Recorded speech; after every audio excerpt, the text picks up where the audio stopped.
Mas o profeta também, ele desempenha o papel de advogado.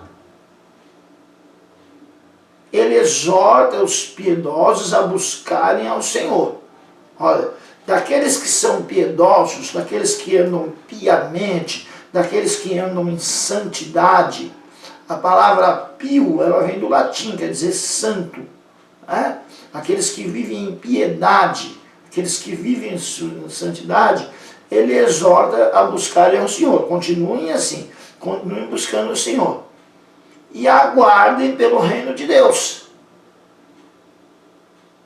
Ele vai convocando os que vivem em piedade, não em impiedade, mas em piedade, em santidade, a experimentarem. E eles mesmos, a paz de Deus, e a responderem com fé aos novos atos divinos de redenção. Responde com fé, seja piedoso, que Deus vai redimir. A aliança do Senhor termina com as bênçãos sobre Israel, não maldições. Ao final, um remanescente piedoso sobreviverá ao julgamento. Ele deixa isso bem claro. Ó, tem maldição, tem punição. Deus amaldiçoa por causa da desobediência, mas no final ele vai abençoar um remanescente obediente e piedoso. O profeta Isaías deixa isso bem claro. A visão que Isaías tem do reino de Deus é grandiosa, pois inclui a história da redenção. Ele não fala só de condenação, ele fala da história da redenção, desde os seus dias até alcançar a plenitude da salvação. Desde os dias do profeta Isaías até alcançar a plenitude da salvação, porque ele vai profetizar sobre o Messias, que é a plenitude da salvação. Então, a visão dele abarca, ela alcança o exílio, mas alcança também a volta do exílio. Alcança a missão, alcança o ministério e o reino de Jesus Cristo, porque ele é um profeta messiânico, ele profetiza sobre Jesus Cristo. Ela alcança a missão e a esperança da igreja e alcança também a restauração de todas as coisas em santidade e justiça. Então ela não é uma mensagem somente de condenação, ela é uma mensagem também de redenção, de esperança. É um livro bastante longo, né? Ele é chamado de a Bíblia. Assim como a Bíblia tem 66 livros, Isaías tem 66 capítulos. E o que é curioso também é que o Antigo Testamento ele é mais rigoroso e o Novo Testamento é mais brando. Não que o Antigo Testamento seja só rigor e o Novo Testamento seja só brandura, mas na sua ênfase o Antigo Testamento é mais rigoroso e o Novo Testamento é mais brando. O mesmo acontece com o livro do profeta Isaías. Os primeiros 39 capítulos são mais rigorosos e os últimos capítulos são mais brandos. Isaías era mestre em sua língua. Era mestre, ele usava muito bem a construção gramatical dos textos. Então ele utilizou imagens e um vocabulário muito rico, é um livro de um estilo primoroso. Muitas das palavras e expressões de que faz uso não são encontradas em nenhuma outra parte do Antigo Testamento, que é um erudito escrevendo. Isaías é um erudito escrevendo. As imagens retóricas de seu livro mostram que ele conhecia as tragédias da guerra, ele conhecia as injustiças da alta sociedade e conhecia também os fracassos da agricultura. Vamos ver isso? As tragédias da guerra, capítulo 63, do 1 ao 6. Profeta Isaías, capítulo 63, do 1 ao 6. Do 1 ao 6. 6. Quem é este que vem de Edom, de Bosra, com vestes tintas? Este que é glorioso em sua vestidura, que marcha com a sua grande força? Eu que falo em justiça, poderoso para salvar. Por que está vermelha a tua vestidura, e as tuas vestes como as daquele que pisa uvas no lagar? Eu sozinho pisei no lagar, e dos povos ninguém se achava comigo. Eu os pisei na minha ira, eu os esmaguei no meu furor, e o meu sangue salpicou as minhas vestes, e manchei toda a minha vestidura, porque o dia da vingança estava no meu coração, e o ano dos meus redimidos é chegado. E olhei, e não havia quem me ajudasse, e espantei-me de não haver quem me sustivesse, pelo que o meu braço me trouxe a salvação, e o meu furor me susteve. E pisei os povos na minha ira, e os embriaguei no meu furor, e a sua força derribei por terra. É um quadro de guerra, mas é uma profecia da guerra em que será vencida e que Deus, através de Cristo, estará o milênio. Essa é uma profecia acerca do milênio, mas é um quadro de guerra. Ele também conhecia as injustiças da alta sociedade, porque ele vivia lá, conhecia bem. Capítulo 3, voltando bem, né? Nós estávamos lá no 63, voltando lá para o capítulo 3, ele conhecia as injustiças da alta sociedade. Capítulo 3, versículos 1 ao 5. Porque eis que o Senhor Deus dos exércitos tirará de Jerusalém e de Judá o bordão e o cajado, todo o sustento de pão e toda a sede de água, o valente e o soldado, e o juiz e o profeta, e o adivinho e o ancião, o capitão de 50, e o respeitável, e o conselheiro, e o sábio entre os artífices, e o eloquente, e dar-lhe-eis jovens por príncipes, e crianças governarão sobre eles. E o povo será oprimido, um será contra o outro, e cada um contra o seu próximo. O menino se atreverá contra o ancião, e o vil contra o nobre. Quando algum for ter com seu irmão à casa de seu pai, dizendo: Tu tens roupa, sê nosso príncipe, e toma sob a tua mão esta ruína. Injustiça social. Procurando-se alguém que pudesse colocar ordem na ruína em que se encontrava, ou viria a se encontrar, a sociedade em Judá. E ele conhecia também os fracassos da agricultura, capítulo 5, versículos 1 ao 7. Agora cantarei ao meu amado o cântico do meu querido a respeito da sua vinha. O meu amado tem uma vinha em um outeiro fértil, e a cercou, e a limpou das pedras, e a plantou de excelentes vides, e edificou no meio dela uma torre, e também construiu nela um lagar, e esperava que desse uvas boas, mas deu uvas bravas. Agora, pois, ó moradores de Jerusalém e homens de Judá, julgai, vos peço, entre mim e a minha vinha. Que mais se podia fazer à minha vinha, que eu lhe não tenha feito? E como esperando eu que dessas uvas boas veio a produzir uvas bravas?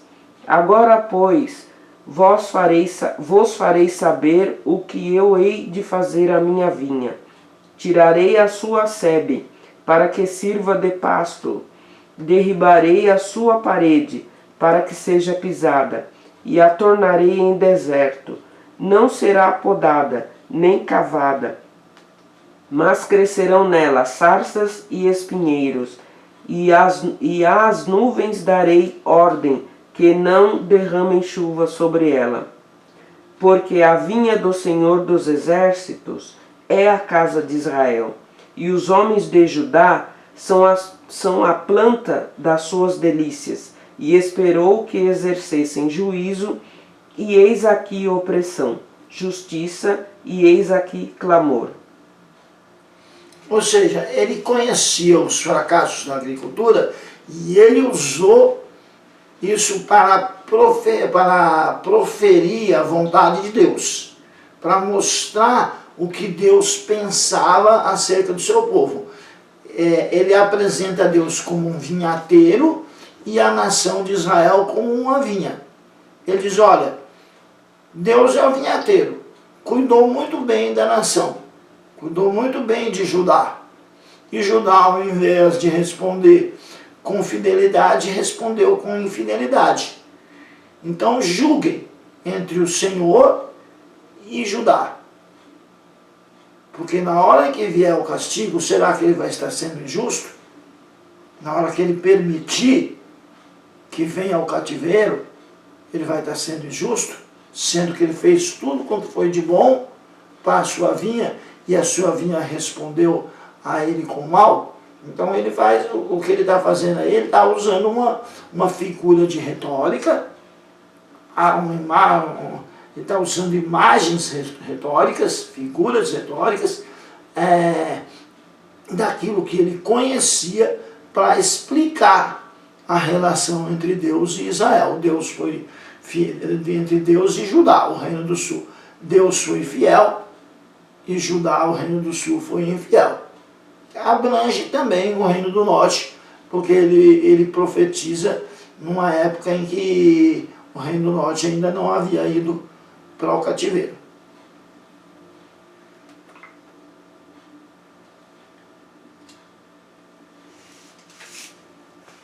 Isaías era um pregador de talento.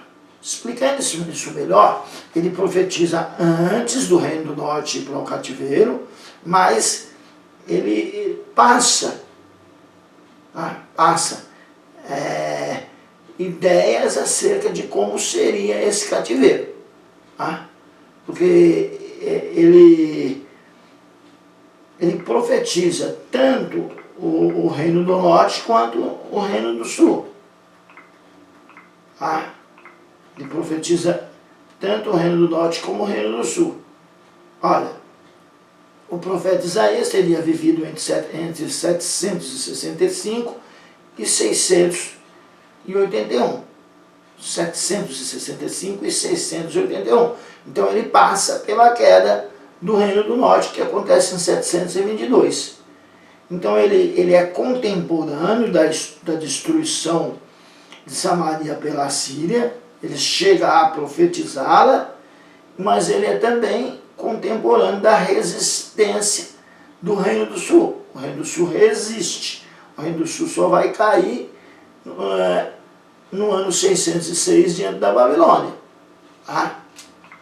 Então, quando ele fala da parábola da vinha, ele se refere à infidelidade da nação diante da fidelidade de Deus, usando figuras de retórica daquilo que ele conhecia no seu dia a dia. Isaías era um pregador de talento, era talentoso, através de uma imaginação poética e estilo retórico. Ele conhece a poesia hebraica, conhece bem a língua, e ele consegue usar esse estilo retórico, esse estilo comparativo, essas figuras de imagem. Ele expôs a loucura das duas nações, tanto de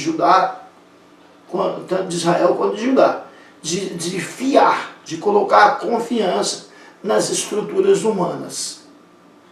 Confiaram no Egito, não é isso?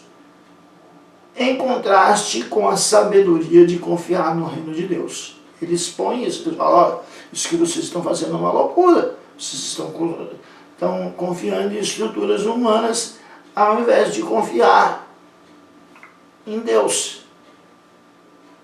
Então vejamos o livro de Isaías e o Novo Testamento. Isaías profetiza a respeito de João Batista, aquele destinado a ser o precursor do Messias. Então nós vamos fazer uma comparação entre Isaías e o Novo Testamento e vamos vê-lo profetizar primeiro João Batista, que é o precursor do Messias. Então, Isaías capítulo 40, versículos 3 ao 5. Isaías capítulo 40, versículos 3 ao 5. Voz do que clama no deserto, preparai o caminho do Senhor, endireitai no ermo vereda a nosso Deus. Todo vale será exaltado, e todo monte e todo outeiro serão abatidos, e o que está torcido se endireitará, e o que é áspero se aplainará, e a glória do Senhor se manifestará, e toda a carne juntamente verá que foi a boca do Senhor que disse isso. Voz do que clama no deserto? É isso? Isso. Mateus capítulo 3, versículos 1 ao 3. Vejamos que o que ele vai falar é cumprido na pessoa de João Batista. É uma profecia de Isaías acerca de João Batista. Mateus 3, do 1 ao 3. E naqueles dias apareceu João, o Batista, pregando no deserto da Judéia, e dizendo: Arrependei-vos, porque é chegado o reino dos céus, porque este é o anunciado pelo profeta Isaías, que disse: Voz do que clama no deserto, preparai o caminho do Senhor, endireitai as suas veredas. Percebe como a profecia de Isaías se cumpre cabalmente em João Batista, no livro de Mateus? Vejamos que ele é chamado, nessa comparação de Isaías com o Novo Testamento, Isaías ele é chamado o profeta messiânico. Então vejamos aí algumas profecias messiânicas dele. Ele vai profetizar a encarnação e a divindade de Cristo. Isaías capítulo 17, capítulo 7, encarnação e divindade de Cristo. Isaías capítulo 7, versículo 14. Portanto, o mesmo Senhor vos dará um sinal. Eis que uma virgem conceberá e dará à luz um filho, e será o seu nome Emanuel.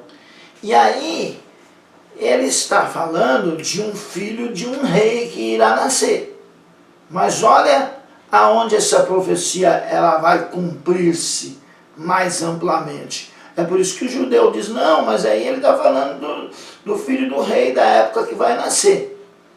Mas olha o que vai acontecer em Mateus, e aí há uma acusação de que o Novo Testamento força para que as profecias do Antigo Testamento cumpram-se nele. Mas nós não acreditamos nisso, nós acreditamos que o Novo Testamento é o cumprimento do Antigo Testamento. Então aí há a promessa de um filho nascer de uma virgem, não é isso? E eles falam que é um rei que nasceria na época e que traria esperança para as questões políticas da época. Mas vamos ver o que Mateus capítulo 1, versículo 22 e 23 vai dizer.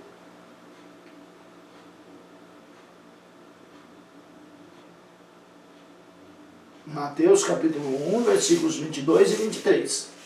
Tudo isto aconteceu para que se cumprisse o que foi dito da parte do Senhor pelo profeta que diz: Eis que a virgem conceberá e dará à luz um filho, e chamá-lo-ão pelo nome de Emanuel, que traduzido é Deus conosco. Percebe como é a profecia? Fica claro para você? Muito claro. Leia também Lucas capítulo 1, versículo 34 e 35. Lucas Capítulo 1, versículos 34 e 35. Então, Isaías 7, 14 e Mateus 1, do 22 ao 23, fala da encarnação de Cristo.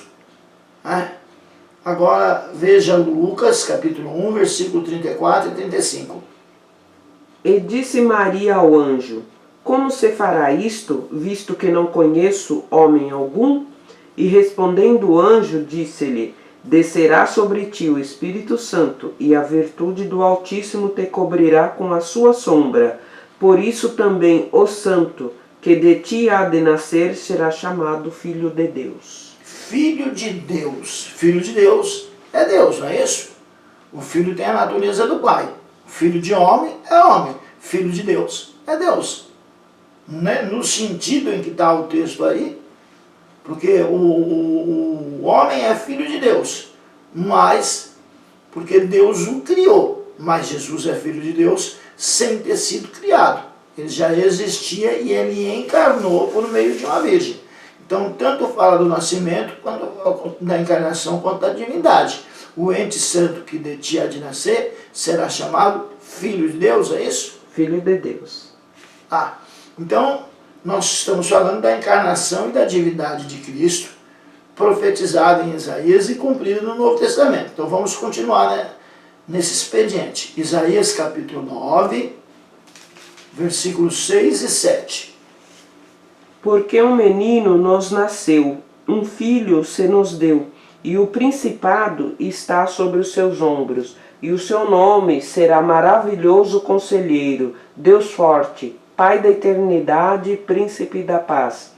Do incremento deste principado e da paz não haverá fim, sobre o trono de Davi e no seu reino, para o firmar e o fortificar em juízo e em justiça, desde agora e para sempre. O zelo do Senhor dos Exércitos fará isto.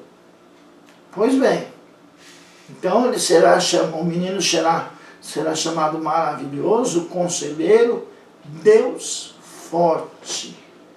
Lucas, capítulo 1, versículos 32 e 33.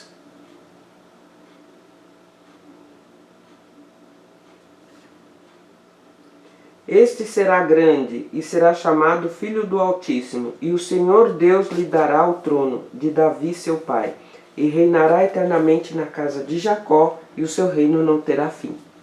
Lucas 31 e 31, Lucas capítulo 1, 32 e 33, capítulo 2, versículo 11, de Lucas. Desculpa. Capítulo 2, versículo 11 de Lucas.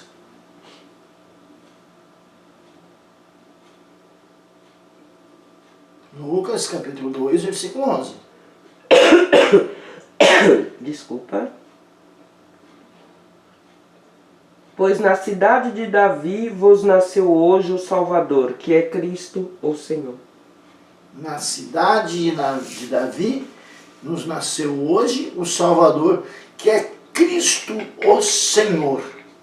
Senhor aí é Senhor Deus. Porque como é que chama uma criança que acabou de nascer de Senhor?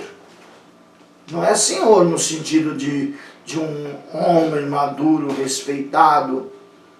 É Senhor no sentido de divindade. Inclusive a palavra grega aí é a palavra, quando foi escrito no grego aí, apareceu a palavra Kyrios. A palavra Kyrios é Senhor no sentido de divindade. Tá? Até porque não precisa nem da palavra